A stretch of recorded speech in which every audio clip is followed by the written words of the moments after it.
E aí, beleza? Meu nome é Lucas e nesse ano eu vou te ajudar a aprender um pouco de física. Nesse terceiro ano do ensino médio, a gente vai aprender um pouco sobre física no eletromagnetismo. E para isso, a primeira coisa que a gente tem que aprender são os conceitos básicos. Então, vamos lá para o quadro para entender como isso funciona.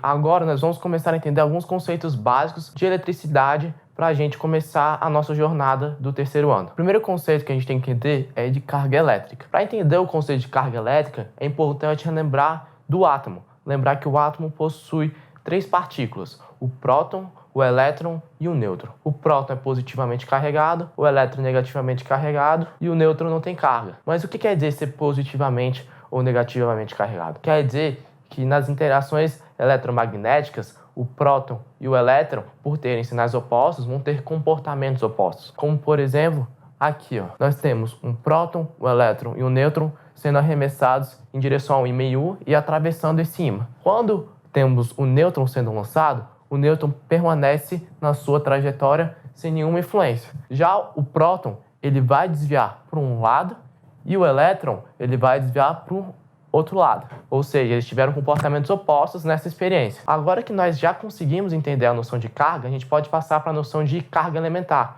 O que é carga elementar? Carga elementar é a menor porção de carga que a gente pode encontrar na natureza, que são a carga encontrada nos prótons e nos elétrons. O valor dessa carga vai ser 1,6 vezes 10 a menos 19. E a sua unidade vai ser em Coulomb. Outra coisa importante também, se você quiser achar a carga de um corpo, você vai pegar a carga elementar e multiplicar por um número inteiro qualquer. Uma vez que não tem como dividir essa carga, a gente só pode multiplicá-la por um número inteiro. Agora vamos entender o que é um corpo eletricamente neutro e um corpo eletrizado. Um corpo eletricamente neutro, que foi o que eu desenhei aqui, tem a mesma quantidade de cargas positivas e negativas. E um corpo eletrizado ele vai ter uma quantidade diferente dessas cargas. Normalmente, a gente vai ter o processo de eletrização sendo feito pela adição ou subtração de elétrons. Ou seja, se eu quiser mudar a carga de um corpo, eu posso deixar ele positivamente carregado, retirando alguns elétrons, deixando assim a carga do corpo positiva, ou então eu posso adicionar mais elétrons, deixando ele sendo eletrizado de maneira negativa.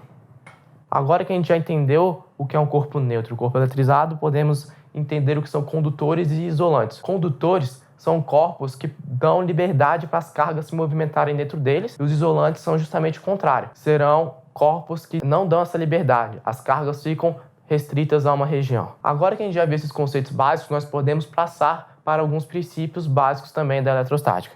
A gente vai ter o princípio da atração e repulsão, que diz o seguinte: cargas que possuem o mesmo sinal, elas tendem a se repelir, e cargas que possuem sinal diferente tendem a se atrair. Agora a gente pode passar também para o princípio da conservação de cargas. O que isso quer dizer? Que no sistema isolado, a quantidade de cargas, o somatório algébrico de cargas vai ser sempre o mesmo. Agora que a gente já entendeu isso, a gente já pode terminar a nossa aula e na próxima aula vamos começar a ver alguns processos de eletrização. Eu conto com a sua presença. Até mais!